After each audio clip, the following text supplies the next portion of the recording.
dodgy, felly, Felly os mae'n oer, mae'n drwg iawn gen i, da ni'n disgwyl yr peiriannwr.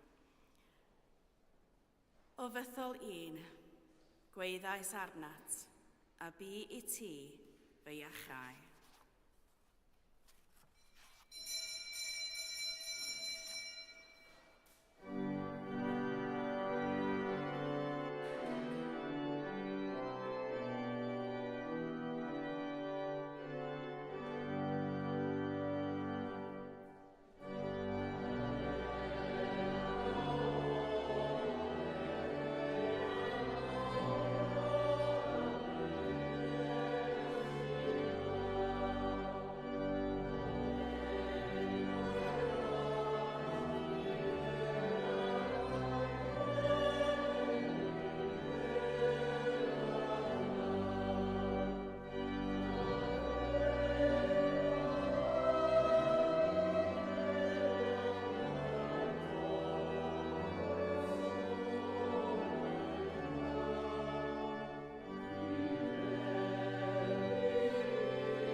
Yn enw'r Tad a'r Mab a'r Ysbryd Glân.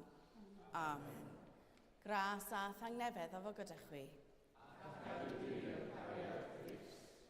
O Fythol 1, gwaeddais arnat, a bu I ti fy iachau.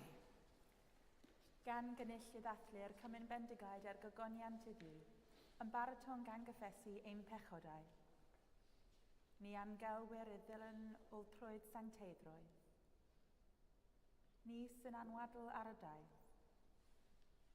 Ni sydd angen bechedd y saint yn ganllaw, a'i gweddiau'n gynhaliaeth gyson. Dad Neville. Yr ydym wedi pechu ar feddwl gair a gweithred, a heb wneud yr hyn a ddylem, mae'n wir ddrwg gennym, ac yr ydym o ddifrif yn edifarhau. Mwyn dy fab Iesu Grist a fi farw drosom, mae ddeia yn i'r cwbl a'i ddeibio, ac arwain ni yn ei ffordd ef I gerdded fel plant y goleuni. Amen. Yr holl alluog Dduw, adreg ar haw wrthych, maddau I chwi a chryddhau o bechod, a'ch cadw yn y bywyd tragwyddol. Amen.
Gweddiwn.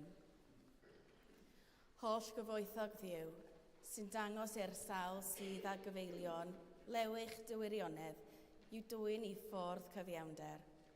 Caniata i bawb a dderbynir i gymdeithas crefydd Crist, allu cefnu ar bob peth sy'n groes i'w proffes, a dilyn yr hyn oll sy'n gytun â hi. Trwy Iesu Grist ein gwaredwr. Amen.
Darlleniad o lythyr yr Apostol Paul at y Rhufeiniaid. Garedigion, pan oeddech yn gaeth i bechod, yr oeddech yn rhydd oddi wrth gyfiawnder. Ond beth oedd ffrwyth y cyfnod hwnnw? Onid pethau sy'n codi cywilydd arnoch yn awr? Oherwydd diwedd y pethau hyn yw marwolaeth. Ond yn awr yr ydych wedi eich rhyddhau oddi wrth bechod a'ch gwneud yn gaethion i Dduw, ac y mae ffrwyth hyn yn eich meddiant, sef bywyd sanctaidd. A'r diwedd fydd bywyd tragwyddol. Y mae pechod yn talu cyflog, sef marwolaeth. Ond rhoi'r rhad yma i Duw, rhoi bywyd tragwyddol yng Nghrist Iesu ein gwaredwr. Clywch air bywyd i'n byd. Diolch yn fawr i fi.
Graseth angnefydd efo gyda chwi. Gwrandewch yr efengol sanctaidd yn ôl Sant Luc. Bryd hynny, meddai Iesu wrth y Phariseaid a'r ysgrifenyddion, yr oedd dyn a chand o ddau fab. Dywedodd yr iengaf ohonynt wrth ei dad, fy nhad, dyrw imi'r gyfran o ddystad sydd i ddod imi. A rhannodd yntau ei eiddo rhyngddynt. Ychydig ddyddiau yn ddiweddarch, wedi newid y cwbl am arian. Ymfudodd y mab iengaf i'w wlad bell, ac yno gwastrafodd ei eiddo ar fwyn afradlon. Pan oedd wedi gwario'r cyfan, daeth newyn enbyd ar y wlad hwnnw, a dechreuodd yntau fod mewn eisiau. Aeth ac ymlynu wrth un o ddinasyddion y wlad, ac anfonodd hwnnw ef i'w geau i ofalu am y moch. Buasai'n falch o wneud pryd o'r plisg yr oedd y moch yn ei bwyta, ond nid oedd neb yn cynnig dim iddo. Yna daeth ato hun a dweud, faint o weision cyflog sydd gan fy nhad, a phob un ohonynt yn cael mwy na digon o fara, a minnau yma yn marw o newyn. Fe godaf, ac feiaf at fy nhad a dweud wrtho, fy nhad, pechais yn erbyn, y nef, ac yn dy erbyn di. Nid oedd mwyach yn heiddi fy'n galw'n fab i ti. Cymer fi fel un o ddweision cyflog. Yna cododd a mynd at ei dad, a phan oedd eto ymhell i ffwrdd, gwelodd ei dad ef. Twysteriodd wrtho, rhedodd ato, a rhoes ei freichiau am ei wddf a'i gysanu. Ac meddai ei fab wrtho, fy nhad, pechais yn erbyn y nef ac yn dy erbyn di. Nid oedd mwyach yn heiddi fy'n galw'n fab i ti. Ond meddai ei dad wrth ei weision, brysiwch, dewch a gwisg allan yr orau a'i gosod amdano. Rhowch fodrwy ar ei fus a sandalau am ei draed. Dewch ar llo sydd wedi ei besgu, a lladdwch ef. Gadewch i ni wledda a llawenhau, oherwydd yr oedd hwn, fy mab, wedi marw, a daeth yn fwy eto. Yr oedd a goll, a chafwyd hyd iddo. Yna dechreuasant wledda yn llawen. Yr oedd ei fab hynaf yn ei caeau. Pan nesawodd at y tŷ ar ei ffordd adref, clywodd swn cerddoriaeth a dawnsio. Galwodd un o'r gweision ato a gofyn beth oedd ystyr hun. Dy frawd sydd wedi dychwelyd, meddai ef wrtho, ac am iddo ei gael yn ôl yn holliach. Y mae dy dad wedi lladd y llo oedd wedi ei besgu. Digiodd ef, a gwrthod mynd i mewn. Daeth ei dad allan a'i gymell yn dear i'r tŷ, ond atebodd ef, yr holl flynyddoedd hyn bym yn was bach i ti, heb anafuddhau erioed iddo chymyn.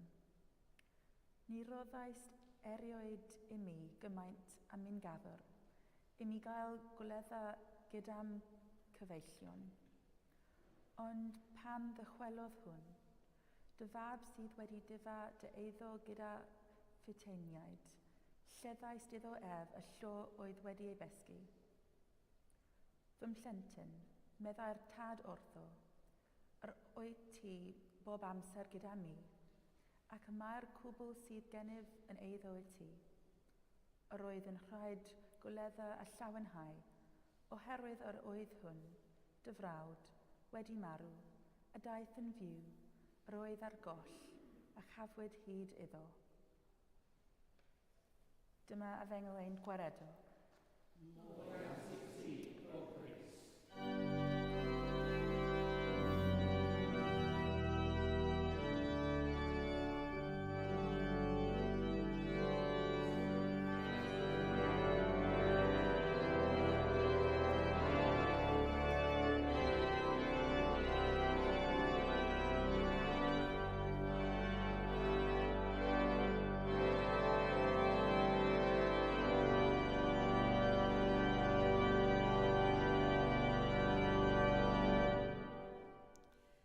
Yn enw'r Tad a'r Mab a'r Ysbryd Glân. Amen.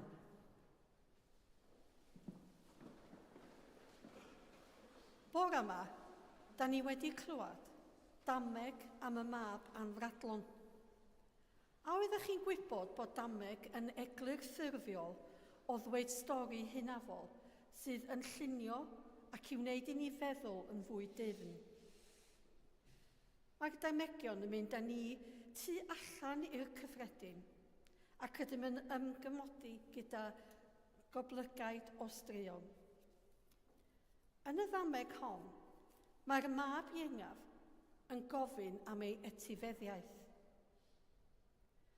Pwy sort o berson ydy o i ofyn am ei etifeddiaeth pan mae dad dal yn fyw? Does gynnon ni ddim syniad, ac mae'n anodd i ddeall hyn. Sgwn ni os oedd y tad yn gwario lot am bethau anaddas. Ac felly, roedd y mab yn meddwl fydd dim ar ôl os di dad yn gwario'n wirion fel hyn. Beth oedd yn mynd trwy feddwl y mab? Efallai na fydd dim ar ôl. Dwi isio fy etifeddiaeth, rwan, tra mae yna bres dal ar gael, a tra dwi ddigon ifanc i fwynhau. Mi nath y mab hyn yn glir i'w dad, toes dim rhaid i'r tad rhoi dim iddo, ond fe wnaeth.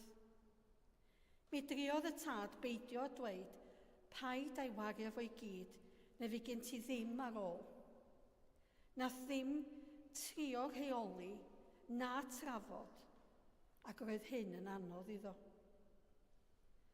Cyn rhoid y pres, nath y tad dweud wrth y mab, cofia, mae'r teulu trwy cenhedlaeth wedi gweithio'n galed i gael y pres yma.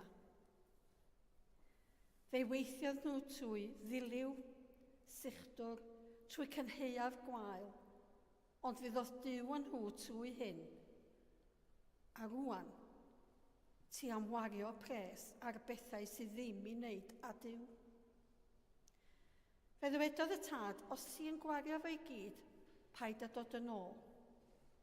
Os ti'n mynd, paid â dod yn ôl. Y cwestiwn yw, oedd o yn golygu beth oedd yn ei ddweud? Wrth gwrs, toedd o ddim.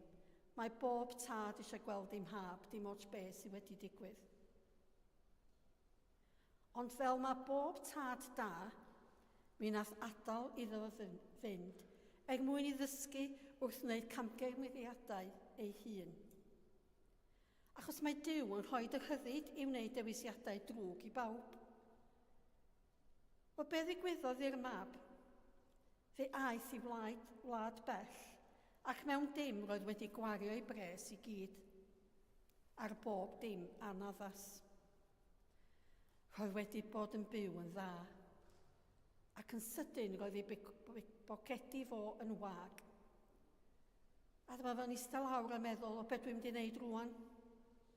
Roedd rhaid cael gwaith, a fe ddechreuodd weithio ar ffarm moch, ac yn wir fedra fo ddim fod wedi mynd fwy isel.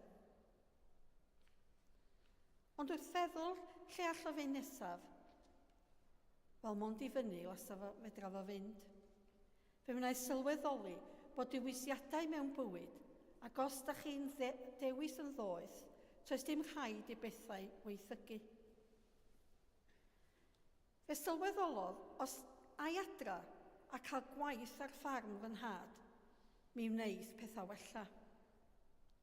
Felly off a fo ar siwrna hir adra. Wrth gwrs, roedd na fwy na ei dad i boeni amdan. Troedd dim yn rhy siŵr pa sort o groeso fysa'n gael gan y gymuned. Roedd y gymuned i ddewig gyda defod i gosbi mab i ddewig oedd wedi rhedeg i ffwrdd a colli ei etifeddiaeth. Beth oedd yn mynd trwy ei feddwl dwch ar ei siwrna adra? Efallai fod yn prepario lleferydd. Yn y ddameg hon, tydi o ddim yn cael deud dim. Mae ei dad wedi bod yn edrach amdano, achos roedd yn poeni. Pan welodd ei fab yn dod yn y pelltar, fe redodd ato ei groesawu adra. Fe ddywedodd y tad wrth ei weision i wneud gwledd yn barod i'w groesawu yn ôl. Ac fe roddodd y wisg ora i'r mab ei wisgo. Yn wir, mi wnaeth ofyn i bawb yn y gymuned i ddod i'r wleddfa. Roedd eisiau ei fab gael ei groesawu yn ôl, nid ei fwrw o'na. Wrth gwrs, mae cael adfer perthynas yn golygu dipyn mwy na unrhyw farn. Mae gwaredigaeth ei fab yn mynd i gostio cyn cymaint iddo a pam wnaeth y mab ei adael. Nath y tad ddim poeni am y gost, achos roedd yn amherthnasol. Mae adfer perthynas yn bob dim. Roedd y tad yn heiddi diwedd hapus, ond beth ddigwyddodd? Roedd ei fab hynna ar ei ffordd adre, ac fe glwodd y miwsig a gweld fod gwleddfa a gofynnodd beth sy'n mynd ymlaen. Mae dy frawd bach wedi dod adra. Roedd o'n flin. Ac ai mynd i mewn i'r cartra. Toedd neb wedi gofyn sut oedd o'n teimlo, ac os oedd o isio cymodi. Toedd o ddim isio cael ei adnabod fel y brawd dyfradlon ac gwisgo gwisg oedd ddim cyn gystal a'i frawd. Roedd wedi bod yn fab da, yn gweithio'n galed ar y ffarm. Toedd o ddim eisiau ista hefo'i frawd, y brawd oedd wedi dod â galar a phechod i'r teulu. Fe aeth y tad allan i edrych lle roedd ei fab hynna i siarad efo fo. Ac mae'n trio cael ei fab i newid ei feddwl. Mae'r tad yn fodlon a berthu mwyn perthynas. Da ni fel pobl yn cael her i agor drysau pan da ni yn dod yn ôl at Dduw. Mae Duw yn hapus ac mae eisiau dathlu. Fe wnaeth y tad adael i'r mab fynd a'i groesawu yn ôl, ac fe wnaeth annog ei fab hynna i'w groesawu ei frawd. Ei frawd bach yn ôl fel ac oedd Duw isio iddo wneud. Amen.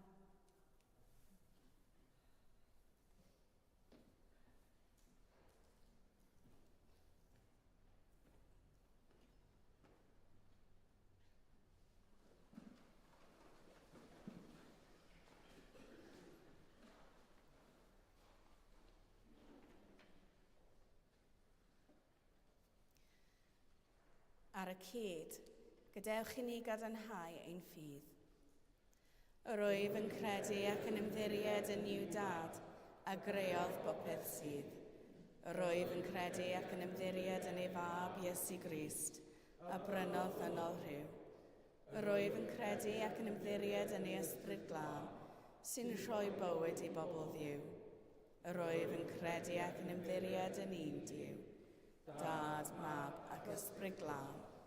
Amen. Gyda'n holl galon a'n holl feddwl, gweddion ar Dduw.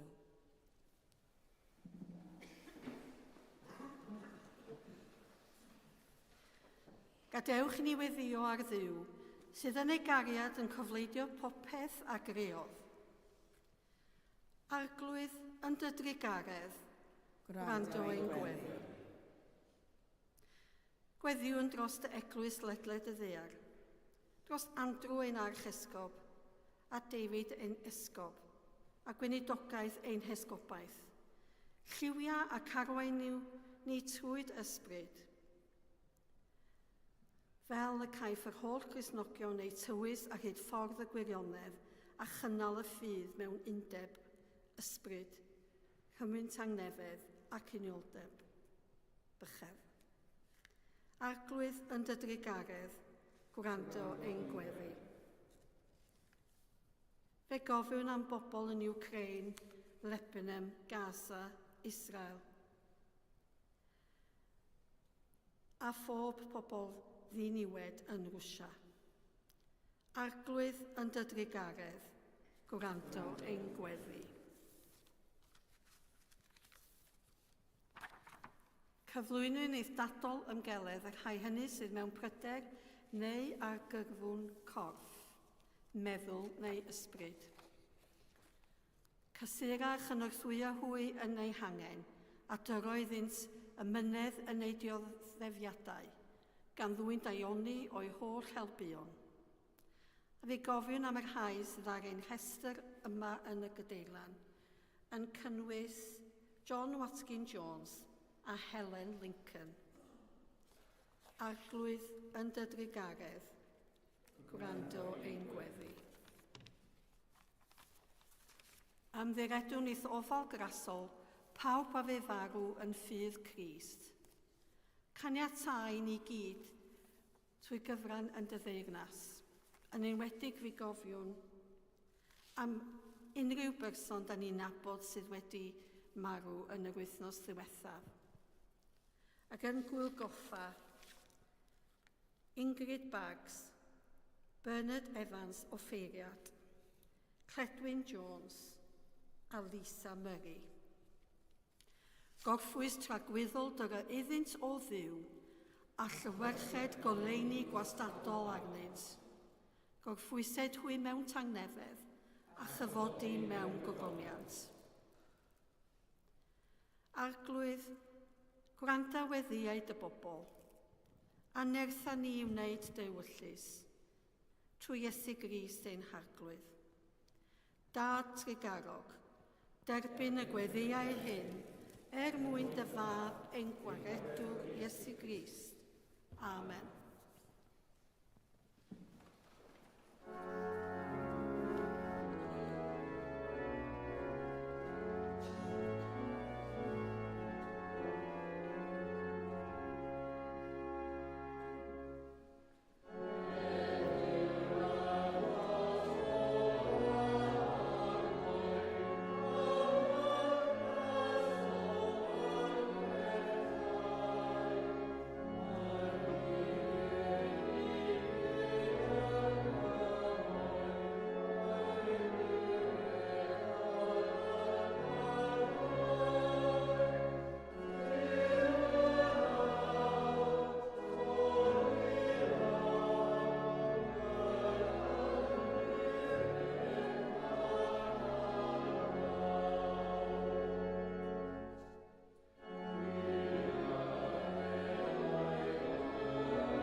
Deiwn i'r fangre hon ar bara sy'n gynhaliaeth. Deiwn i'r fangre hon ar gwyn sy'n mwneiddio. Gras a thangnefedd a fo gyda chwi. Dychefwch eich calonnau. Diolchwn i'r arglwydd ein Duw.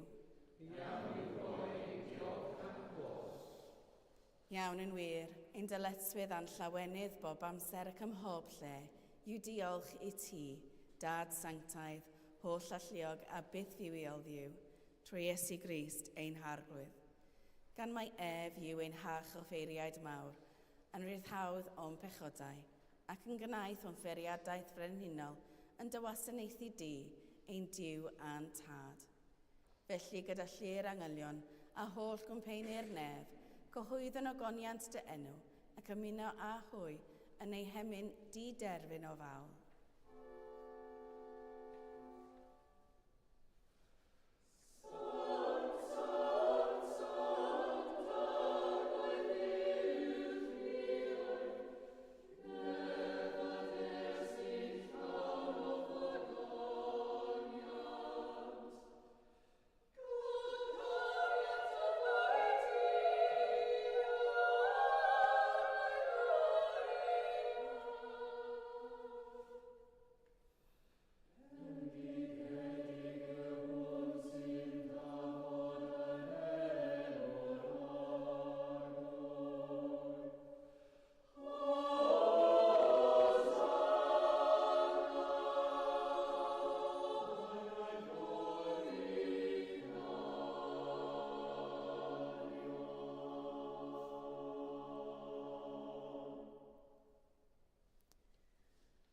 Pob moliant a diolch i ti, y gwir a'r biwiol ddiw, creo'r pob peth roddo'r bywyd.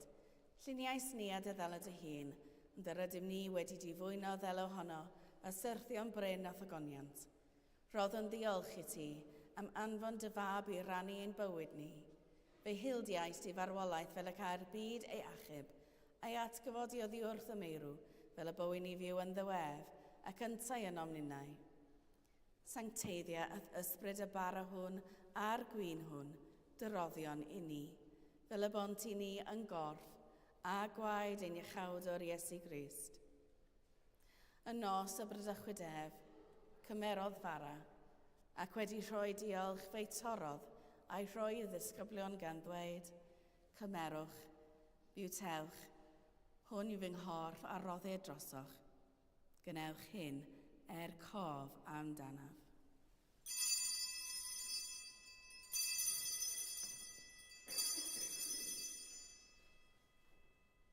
Yr un modd ar ôl swper cymerodd y cwpan, ac wedi rhoi diolch, fe roddodd iddynt gan ddweud, yfwch o hwn bawb, oherwydd hwn yw fy ngwaed o cyrfamod newydd, a dywellid drosoch a thros lawer maddeuant pechodau. Gwnewch hyn bob tro yr yfwch ef, cof amdanaf.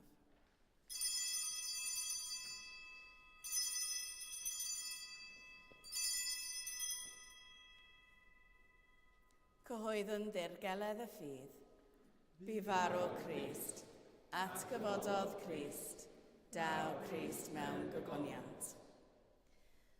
Fel y gwchmynodd ef i ni o dad, yr ydym yn cofio Iesu Grist y fab, gan gyhoeddi ei farwolaeth fuddugoliaethus a chan ymlawenhau yn ei atgyfodiad, a disgwyl iddo ddod mewn gogoniant. Deiwn ar bara hwn a'r cwpan hwn i ti, derbyn ein habeth o ddiolch a moliant. Adfer ac adfwyad y holl bobl, adnewydda ni a phawb y gweddion trostynt, a thras a thfendydd nefol, a derbyn ni yn y diwedd, gyda thosaint, ei llawenydd di-derbyn hwnnw, a addawyd i ni gan dy fab, ein harglwydd Iesu Grist. Trwyddo ef, gydag ef, ynddo ef, yn un dod yr ysbryd glân, eiddo ti, dad holl alluog, yw pob yn trydydd a gogoniant, yn oes oesoedd. Amen.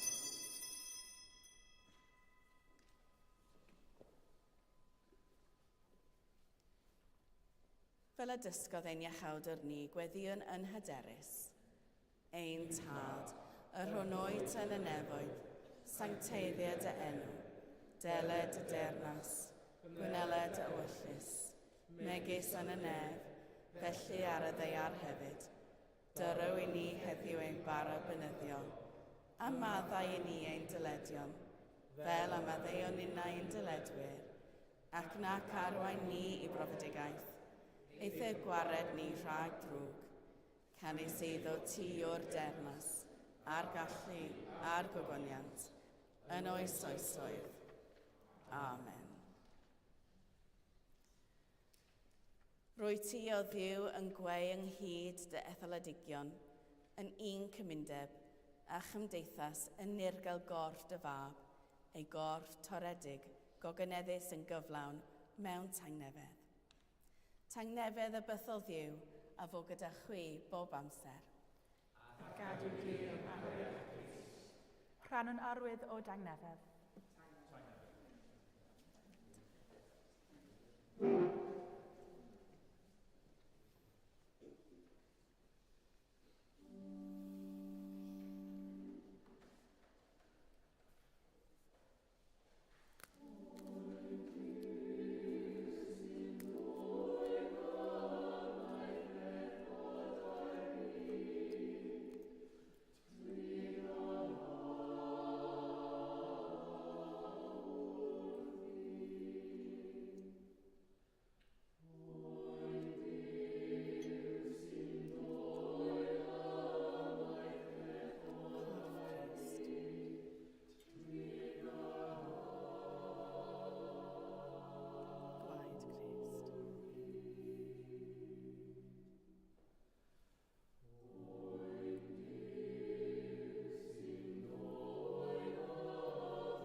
Iesu yw oen diw sy'n dwyn ymaith bechod ar byd, gwyn ei byd y rhai a elwyr i'w swper.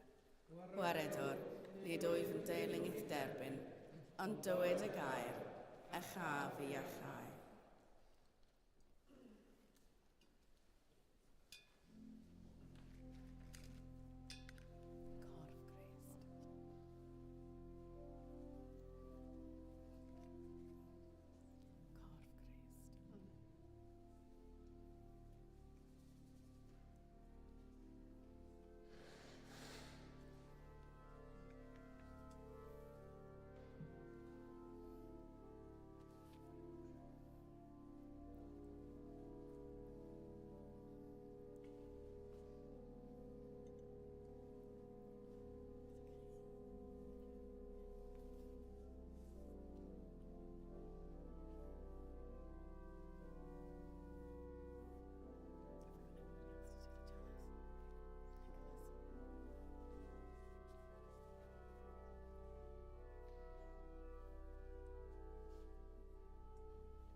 glas a thangnefedd efo gyda chwi.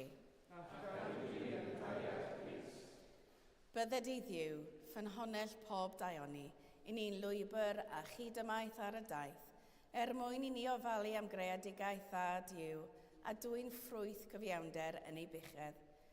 A bendith diw holl alluog, y tad, y mab a'r ysbryd glân, a fo yn eich plith, ac adrigo gyda chwi yn wastad. Amen. Awn ymaith mewn tangnefedd. Yn enw Crist. Amen.